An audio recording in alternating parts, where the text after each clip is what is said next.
Hello, Bill Terra here. George Oshawa was the Japanese philosopher who created modern macrobiotics. He invited people to put on the magic eyeglasses to see the world from a different perspective. He was describing what it was like to move outside the linear reductionist vision of nature that is Western science and develop a holistic way of seeing that was more common in Eastern philosophy. He called it a more primitive understanding. His application of this way of thinking embraced a unique understanding of food and health.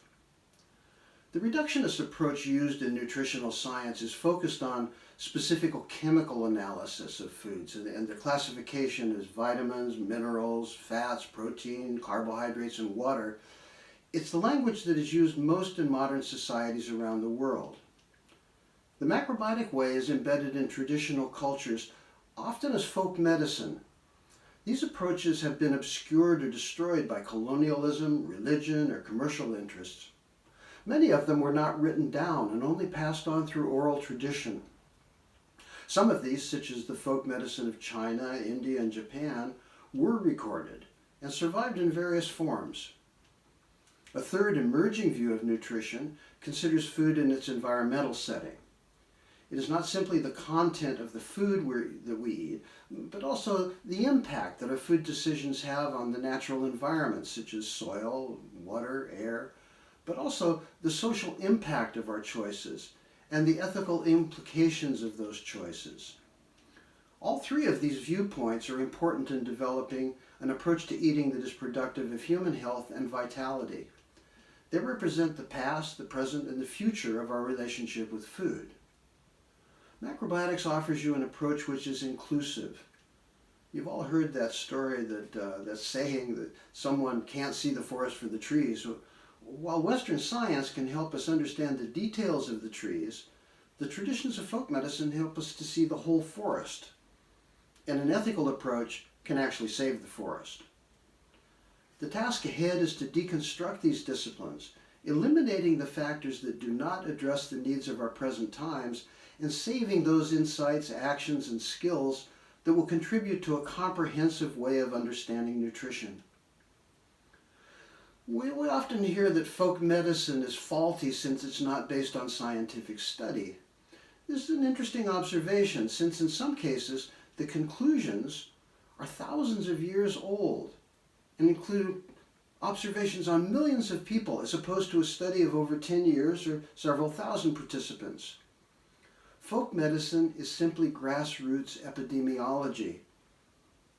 We also hear that ancient approaches to health are based on superstition. This is another curious observation. I would say that superstition is rampant in Western nutrition. In over 5 decades, I have never had a client that could tell me what protein actually is, although they're sure I would lack it if I didn't eat meat. I'm regularly challenged about milk not being the most reliable source of calcium and understand that vitamin C is only available to me if I eat oranges.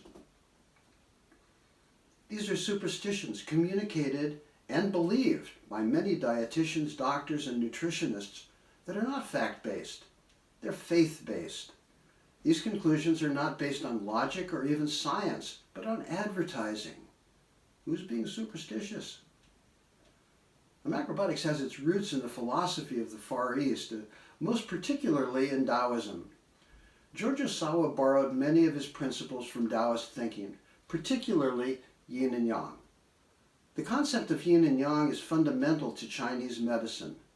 The terms Yin and Yang were topographic terms, indicating the shady side or north side of the mountain and the sunny side or south side of the same mountain.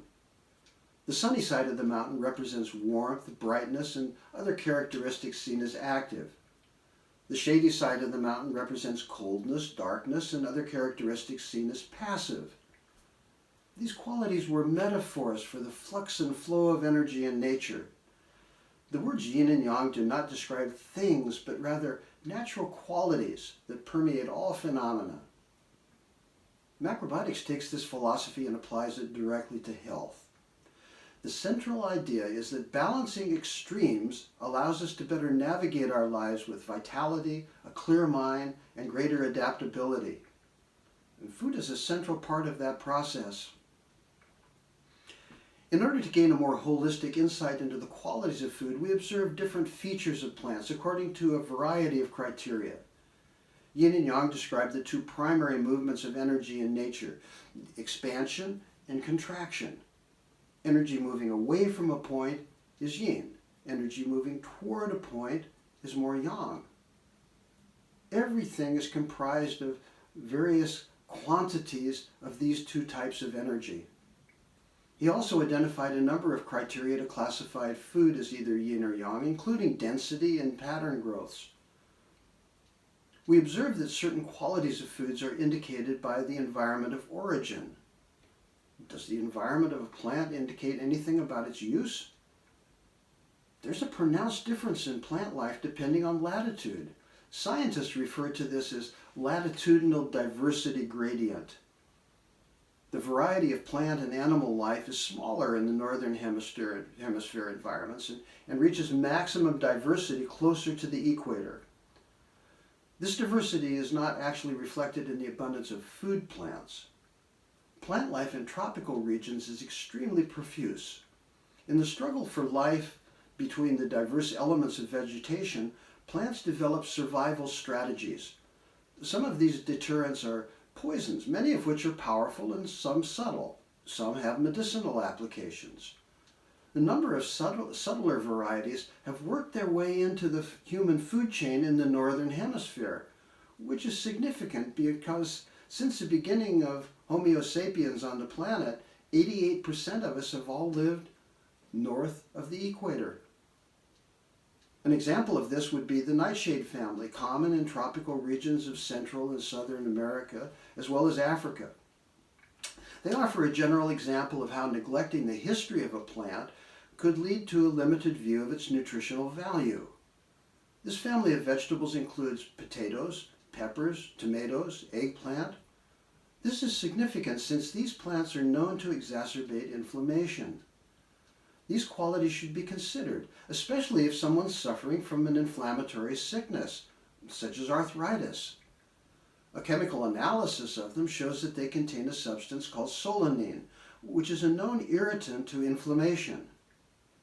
But even though this is known, it's seldom suggested that a person suffering from chronic inflammation avoid these foods as a first step. It's simpler to take a drug. See, plants carry many attributes that reflect the ecological niche and habitat of their origin.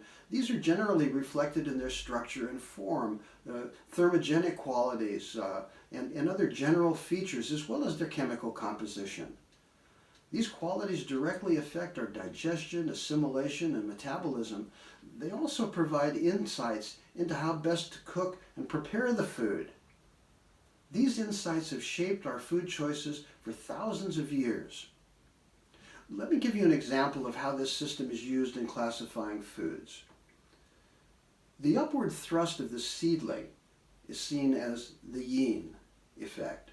The plant responds to light and atmosphere, expanding and moving out in a search of air and sunlight. This is a phototropic process. Photosynthesis makes the leaves generally rich in vitamins. The leaf of the plant converts sunlight, water, and carbon dioxide into green vegetation and generates oxygen as a byproduct. You see, leafy vegetables with softer edible stalks and greater fluid content, such as spinach or lettuce or bok choy, are more perishable. They require less or sometimes no cooking. They're more relaxing, cooling.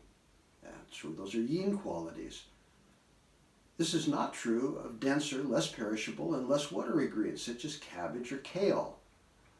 We know of nearly 1,000 species of plants with edible leaves, which often come from short-lived herbaceous plants, such as lettuce and spinach. It's essential to eat leaves as fresh as possible. Because of their yin qualities, they wilt easily, and they lose their nutrition very quickly. This is the opposite of true roots. The roots used most commonly as food. These are primary roots. A specialized group of cells on the tip of the root instruct the root to burrow down into the darkness of the earth, seeking out water and minerals. This process is called gravitropism. This process is yang, growing downward, which is seen as contractive. It produces a dense form and a stable structure. These are plants where there's a single root, such as carrots, parsnips, turnips, radish, beets, rutabaga. The root stores nutrients for future growth and provides stability for the growth above ground. Most of the energy in the root is stored as carbohydrate. The roots are significant in most traditional diets. Their density means that they can be stored for a long period of time. They hold their nutrients very well. The cereal grains and beans have always served as the foundation of human diet for the past 10,000 years at least. They are both the seed and the fruit of the plant. As Osawa observed, grains contain the most balanced spectrum of nutrients. They're effectively non-perishable. They produce the most food per acre, and they have consequently a special place in many folk traditions and are the most consistently eaten foods on the planet. They're usually combined with beans. They are the two foods that have served as the foundation of most agrarian cultures. Both of these foods are especially important since they're very nutritionally dense, and they combine together very well as the basis of a complete diet. They're used as the axis around which almost all dietary approaches turn. Now, these are simply a few examples of this method of classification. I've not talked about fruit or seeds or nuts or sea vegetables, and perhaps I will in a future session. I'm just showing these examples to give you an idea of how the system can be used. When we know the characteristics of the plants that we eat, it makes it possible to create balance in texture, taste, nutritional density, warming or cooling qualities, and tonifying or relaxing features, as well as how to approach them in terms of cooking or preparation. This system provides insights not available through chemical analysis. The origins of macrobiotic thinking lie in an attempt to understand the rhythm and cycles and patterns of nature so that we can live in harmony with them. If this is true, we need to review our diet and lifestyle to be congruent with that goal. The origin of these studies in natural process were certainly not an abstract intellectual enterprise. They were aimed at survival. And that goal still stands in front of us. In the next session, I'm going to talk about how this translates into an approach to food selection to meet the challenges of modern times. An approach that combines ancient wisdom, modern nutrition, and human ecology. Please join Marlene and I for a more healthy and peaceful world for humans and non-humans alike. Thank you for listening. Bye now.